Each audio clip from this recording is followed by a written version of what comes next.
Hello friends, today we will talk about how to fix or how to solve your Facebook Lite app. To know how to fix or how to solve your Facebook Lite,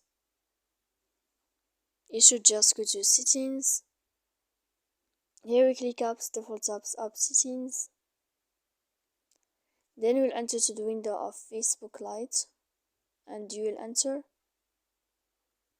Here in this page of app info, you will click on first stop and you will click OK. Then we will enter to the window of storage.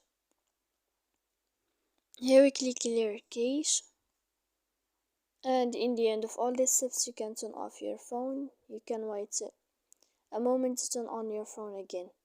So please don't forget to support us by like and subscribe. See you next time in another video, and thank you for watching.